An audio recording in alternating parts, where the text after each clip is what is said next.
Hello everyone, সকলকে আমার YouTube channel knowledge mat টুকেতে স্বাগত। আজকে আমি তোমাদের মাধ্যমিক WBTA 2026 যে টেস্ট পেপার আছে সেই টেস্ট পেপারের পেজ 119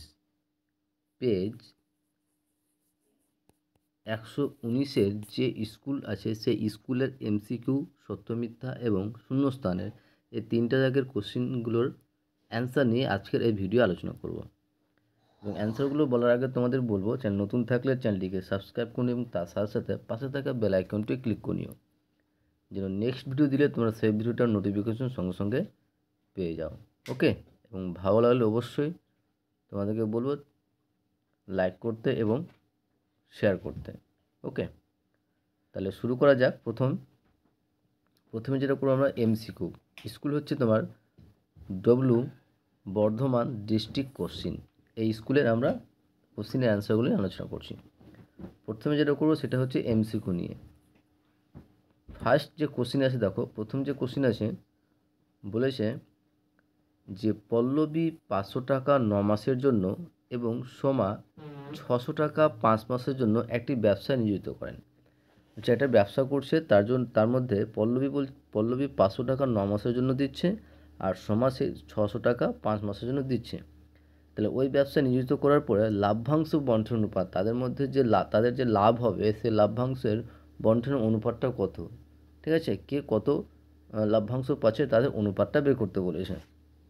তো এই ধরনের অঙ্ক থাকলে কিভাবে করব, তাই লাভ্যাংশের বন্টনের অনুপাতটা হবে, দেখো তোমার পল্লবী করেছিল কত 500 টাকা 9 মাসের জন্য, তাহলে 500 গুণিত 9 এটা হচ্ছে তার লাভ্যাংশ, আর সমা 600 টাকা কত মাসের জন্য 5 মাসের জন্য, তাহলে 600 গুণিত 5।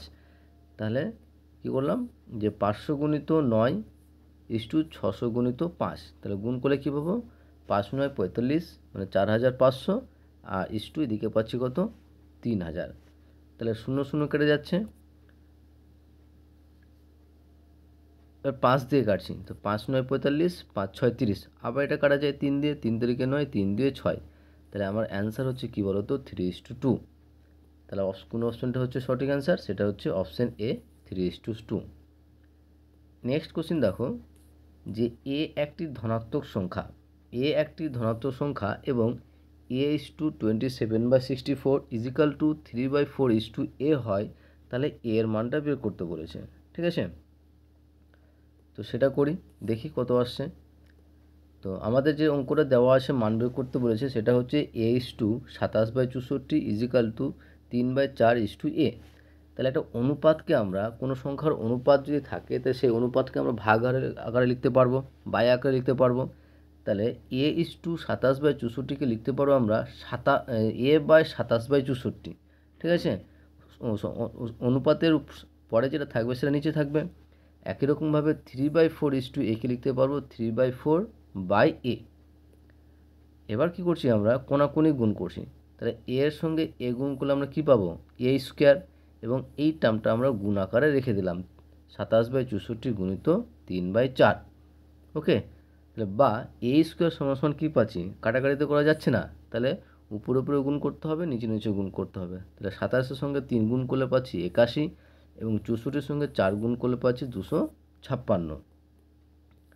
তাহলে এ সমান কী পাবো, এ সমান হয়ে যাবে এই টার্মটা রুট, যে এটা যদি আমরা বাদ দিয়ে দিই, স্কোয়ারটা বাদ দিই, তাহলে এ সমান হবে √81/256। তাহলে 81-র বর্গমূল হয় 9 আর 256-র বর্গমূল হচ্ছে 16। তাহলে এখানে এর মান পেলাম আমরা কী বলতো 9/16। তাহলে অ্যান্সার হয়েছে কী বলতো 9/16, অপশন সি। আশা করছি বুঝতে পারলাম। নেক্সট কোশ্চিন দেখো 3 নম্বর কোশ্চিন বলেছে একটি বৃত্তের ব্যাসার্ধের দৈর্ঘ্য 13 সেমি, এবং বৃত্তের একটি জ্যায়ের দৈর্ঘ্য 10 সেমি। ব্যাসার্ধের দৈর্ঘ্য দেওয়া আছে এবং বৃত্তের মধ্যে যেটা জ্যা আছে সেই জ্যায়ের দৈর্ঘ্য বলা হচ্ছে 10 সেমি। তো বৃত্তের কেন্দ্র থেকে সেই জ্যাটির দূরত্ব কত? তো আমরা ধরলাম যে একটা বৃত্ত আঁকলাম, সেই বৃত্তর এবি হচ্ছে তোমার কী বলতো একটা জ্যা। ঠিক আছে, এবি একটা জ্যা, যার দৈর্ঘ্য বলে দিয়েছে তোমার কত 10 সেমি, এবং কেন্দ্র বৃত্তের একটি এবং বৃত্তের কেন্দ্র থেকে জ্যায়ের দূরত্ব নির্ণয় করতে বলেছে এইটুকুটা। এটা যদি কেন্দ্র হয় এবং ব্যাসার্ধ বলে দেওয়া আছে কত তোমার 13 সেমি, তাহলে আমাকে বের করতে বলছে যে এই যে বৃত্তের কেন্দ্র থেকে জ্যাটির দৈর্ঘ্য যে এইটুকুটা ওসিটা আমাকে বের করতে বলেছে, ঠিক আছে। তাহলে এখানে আমার কী কী দেওয়া আছে, জ্যার দৈর্ঘ্য দেওয়া আছে অর্থাৎ এবি দেওয়া আছে 10 সেমি। তাহলে এটা যদি আমরা একটা কেন্দ্র থেকে যদি আমরা লম্ব টানি তাহলে এইটার মানটা আমরা কত পাবো, এটার মানটা হয়ে যাবে 10/2 অর্থাৎ বিসির মানটা হয়ে যাবে 10/2 = 5 সেমি। আর ওবি তো আমাদের দেওয়া আছে ব্যাসার্ধ, কারণ কেন্দ্র থেকে পরিধির দূরত্বকে আমরা কি বলি, ব্যাসার্ধ বলি। তাহলে ব্যাসার্ধ মান হচ্ছে ওবি। তাহলে আমাকে যেটা বের করতে হবে সেটা হচ্ছে ওসি বের করতে হবে, ঠিক আছে। তাহলে এটা একটা দেখো যে ওবিসি, এই ওবিসি একটা আমরা কী পাচ্ছি, একটা সমকোণী ত্রিভুজ পাচ্ছি, ঠিক আছে। আর সেই সমকোণী ত্রিভুজের ক্ষেত্রে আমরা লিখতে পারবো যে অতিভুজ স্কোয়ার সমান লম্ব স্কোয়ার প্লাস ভূমি স্কোয়ার, ঠিক আছে। তো এখানে দেখো যে ওসিটা তোমার হচ্ছে কি লম্ব, এখানে ওবিটা কি হচ্ছে অতিভুজ।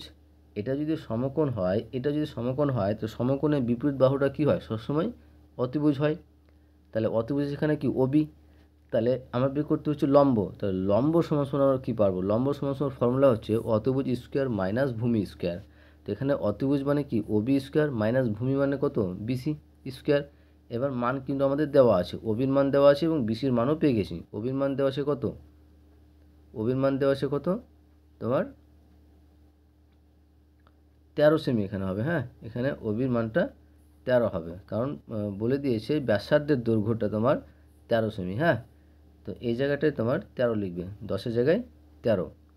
তাহলে ওবি স্কোয়ার মানে 13 স্কোয়ার মাইনাস বিসি স্কোয়ার মানে 5-এর স্কোয়ার, কারণ বিসির মান আমরা পেয়েছি 5 সেমি। তাহলে 13 স্কোয়ার করলে পাচ্ছি 169 আর 5-এর স্কোয়ার করলে 25। তাহলে 169 থেকে আমরা 25 যদি বাদ দিই বিয়োগ করি তাহলে কত পাবো 140, আর 144-এর বর্গমূল হয় কত 12 হয়, ঠিক আছে। তাহলে আমার অ্যান্সার হয়েছে কি বলতো অপশন বি 12 সেমি। এরপরে নেক্সট 4 নম্বর কোশ্চেন বলেছে দেখো যে এবিসি একটি ত্রিভুজ এবং সাইন বি প্লাস c/2 = কত। তো এবিসি যদি একটা ত্রিভুজ হয় তাহলে এই এবিসি ত্রিভুজের 3টা কোণের সমষ্টি কত জানি, এই এবিসি ত্রিভুজের 3টা কোণের সমষ্টি আমরা জানি 180 ডিগ্রি। তাহলে অর্থাৎ কোণ এ প্লাস কোণ বি প্লাস কোণ সি সমান কত 180 ডিগ্রি, কারণ এই ত্রিভুজের 3টা কোণের সমষ্টি হচ্ছে 180 ডিগ্রি। তাহলে এখান থেকে যদি আমরা বি প্লাস সি এর মান বের করি তাহলে কী পাবো 180 থেকে এর কোণটা বাদ দিতে হবে। তাহলে বি প্লাস সি এর মান পাচ্ছি আমরা কত 180 মাইনাস এ। এবার আমাকে যেটা মান বের করতে বলে সেটা হচ্ছে সাইন বি প্লাস c/2 এর মানটা কত হবে। তো সাইন এবার বি প্লাস সি এর মান আমরা পেয়েছি কত 180 মাইনাস এ, ঠিক আছে। তো বি প্লাস সি এর জায়গায় বসলাম 180 মাইনাস এ আর বাই 2 আছে থাকলো। এবার দেখো সাইন সমান সাইন সেপারেট করছি, 180-কে 2 দিয়ে ভাগ করলে কত পাবো 90, আর মাইনাস একে 2 দিয়ে ভাগ করা যায় না তাই a/2 রেখে দিলাম। এবার এই টার্মটা দেখো আমাদের ফর্মুলা আছে যে সাইন 90 ডিগ্রি মাইনাস থিটা, যে সাইন 90 ডিগ্রি মাইনাস থিটার ফর্মুলা হয় আমরা জানি যে কস থিটা। তাহলে থিটার জায়গায় কত আছে a/2, তাহলে সাইন 90 মাইনাস a/2 জায়গায় লিখতে পারবো কি কস a/2। তাহলে সাইন বি প্লাস c/2 এর মান পাচ্ছি আমরা কী বলতো কস a/2, অপশন হচ্ছে বি কস a/2। নেক্সট 5 নম্বর দেখো, 5 নম্বর কোশ্চেন বলেছে যে দুটি লম্ববৃত্তাকার নিরেট চোঙের আয়তন সমান। এখানে বলে দিয়েছে দুটা লম্ববৃত্তাকার চোঙ আছে যাদের আয়তনটা কী বলেছে সমান এবং তাদের উচ্চতার অনুপাত দেওয়া আছে 1:2। তাহলে ব্যাসার্ধের দৈর্ঘ্যের অনুপাতটা বের করতে বলেছে। তো একটা দুটি লম্ববৃত্তাকার চোঙের ব্যাসার্ধ আমরা ধরলাম যথাক্রমে r1 r2 এবং উচ্চতা যেহেতু দেওয়া আছে 1:2, তাহলে উচ্চতা হবে তোমার কী বলতো 1কে h দিয়ে গুণ করছি h আর hকে 2 দিয়ে গুণ করলে 2h, তাহলে উচ্চতা যথাক্রমে হয়ে গেল h ও 2h। এবার যখন ব্যাসার্ধ r1 এবং উচ্চতা h, তখন চোঙের আয়তন কী হবে, তখন চোঙের আয়তন হবে পাই r1 স্কোয়ার h। যখন ব্যাসার্ধ r1 এবং উচ্চতা h তখন আয়তন হচ্ছে পাই r1 স্কোয়ার h, এবং যখন ব্যাসার্ধ r2 এবং উচ্চতা 2h তখন আয়তন হবে পাই r2 স্কোয়ার ইন্টু 2h, ঠিক আছে, কারণ উচ্চতার জায়গায় 2h আছে। এবার বলে দিয়েছে যে এই দুটো যে আয়তনটা আমরা পাবো সে আয়তনটা সমান। তো শর্তানুসারে দুটো আয়তনটা সমান করলাম। এবার তো এখানে পাই পাই কাটছে, এইচ এইচ কাটছে, তাহলে পড়ে থাকছে এখানে কি r1 স্কোয়ার = এখানে পড়ে থাকছে 2r2 তার স্কোয়ার। এবার আমরা এখানে লিখতে পারবো যে r1 স্কোয়ার বাই এই r2টাকে সমান এ পাশে নিয়ে চলে আসলাম, আর সমান এ পাশে আসলে কী হবে ভাগ আকারে বসবে। তাহলে R1 square by R2 square সমান সমান 2। তাহলে R1 স্কোয়ার বাই R2 স্কোয়ারের পরিবর্তে লিখতে পারবো R1 বাই R2 তার স্কোয়ার সমান সমান কি 2/1। তাহলে R1 বাই R2 সমান কী পাচ্ছি √2/1। তাহলে R1:R2 সমান সমান হচ্ছে √2:1।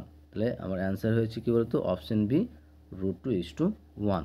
আশা করছি বুঝতে পেরেছো। নেক্সট 6 নম্বর দেখো।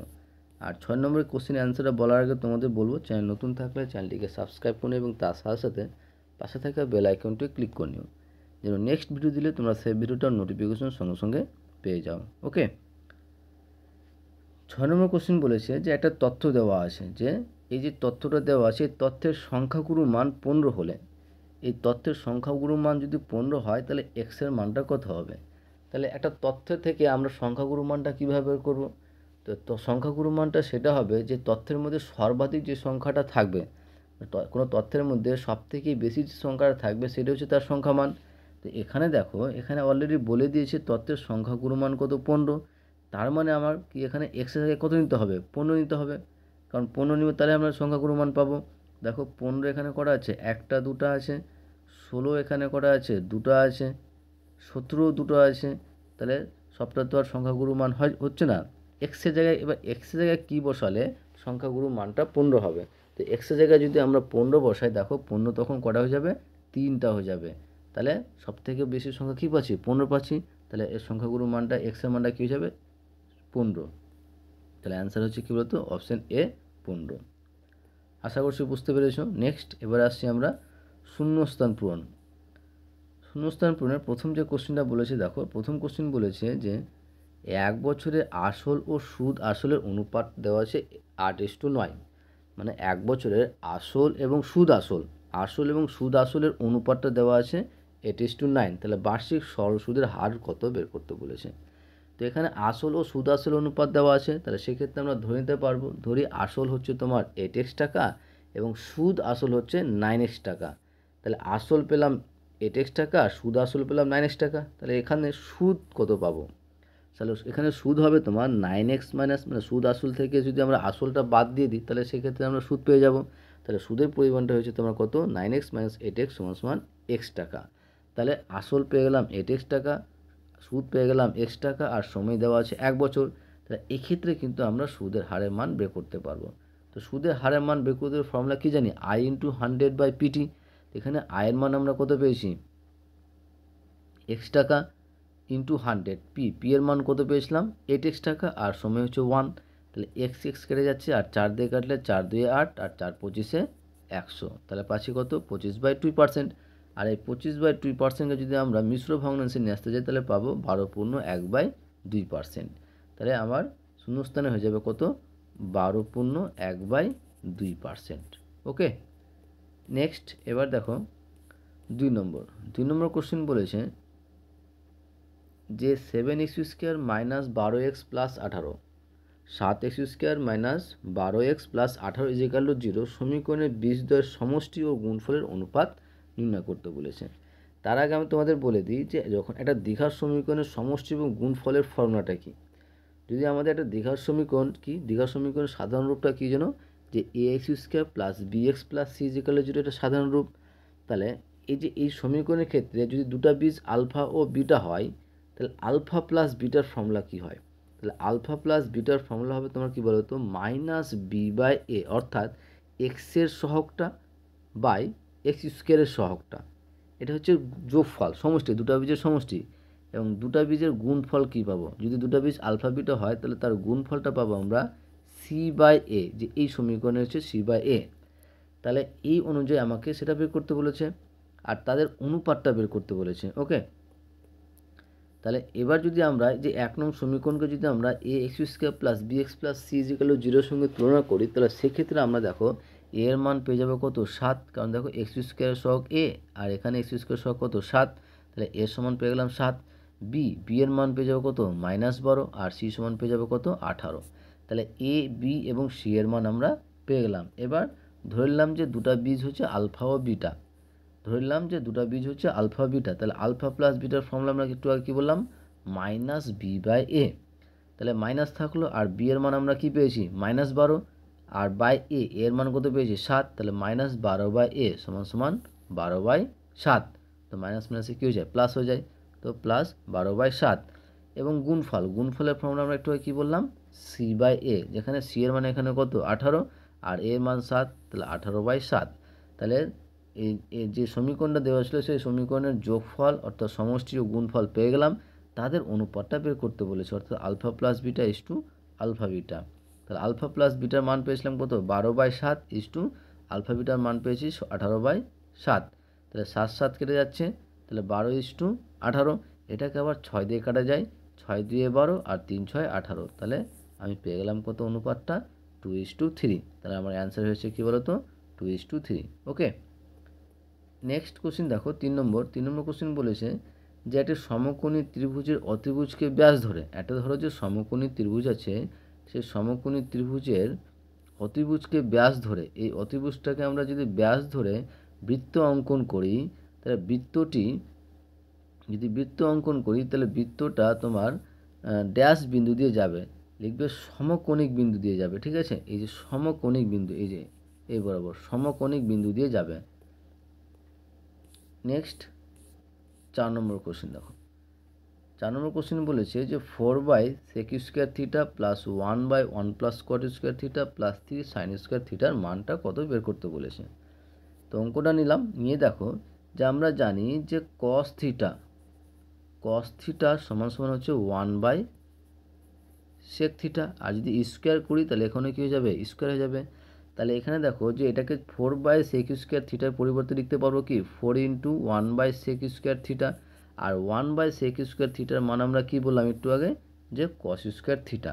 তাহলে 4 × 1/cos² থিটার পরিবর্তে লিখতে পারবো কি cos² theta plus 1 plus cot² theta.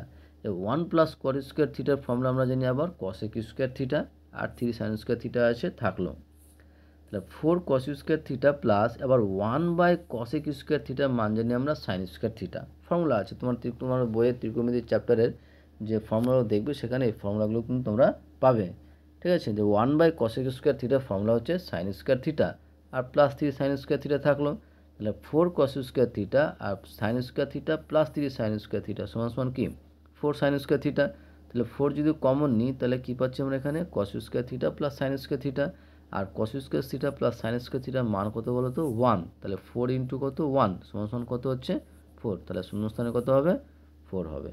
ওকে, নেক্সট 5 নম্বর দেখো, 5 নম্বর কোশ্চেন বলেছে যে একটি তল বিশিষ্ট ঘনবস্তুর নাম, মানে এমন একটা ঘনবস্তুর নাম বলো যার একটি তল সংখ্যা আছে। গোলক, কারণ গোলক বা ফুটবল এগুলো একটি তল আছে। নেক্সট 6 নম্বর যে শ্রেণীর পরিসংখ্যা বেশি তাকে ড্যাশ মানের শ্রেণী বলা হয়, তাকে সংখ্যাগুরুর শ্রেণী বলা হয়। ঠিক আছে, যে শ্রেণীর পরিসংখ্যা বেশি থাকবে তাকে সংখ্যাগুরুর শ্রেণী বলবো।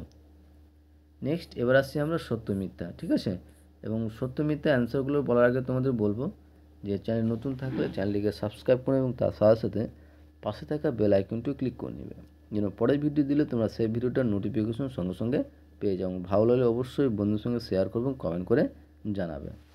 ঠিক আছে, নেক্সট আসছি আমরা সত্য মিথ্যায়।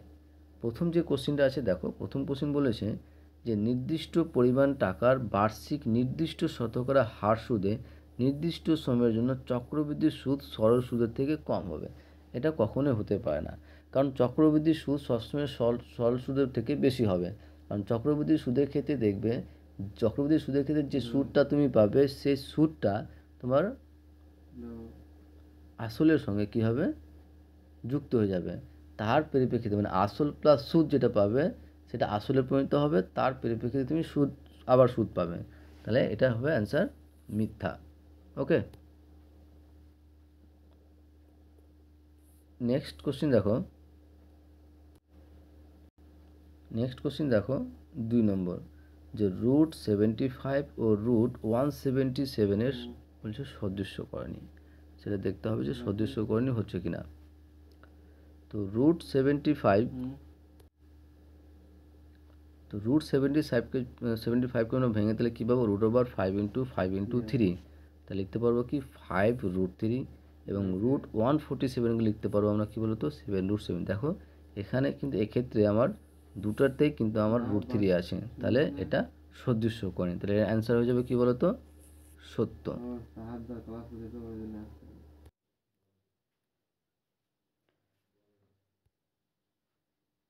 এবার নেক্সট কোশ্চিন দেখো, 3 নম্বর কোশ্চিন বলেছে যে একটি বৃত্তে একটি নির্দিষ্ট সরলরেখার সমান্তরাল দুইয়ের অধিক স্পর্শক অঙ্কন করা যায়। এটা মিথ্যা হবে, ঠিক আছে, অঙ্কন করা যাবে না। নেক্সট কোশ্চিন দেখো, যে 4 নম্বর বলেছে যদি 0° আলফা <= 90 হয়, তাহলে sec square alpha plus cos square alpha এর সর্বনিম্ন মান 2।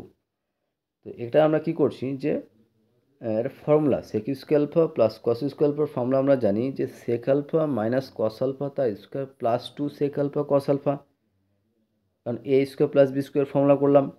এবার দেখো যে sec alpha minus cos alpha তার স্কোয়ার থাকলো, আর এইটুকু সমান সমান 1 জানি ফর্মুলা, যে sec alpha into cos alpha সমান সমান হচ্ছে 1, তাহলে কী পাচ্ছি 2।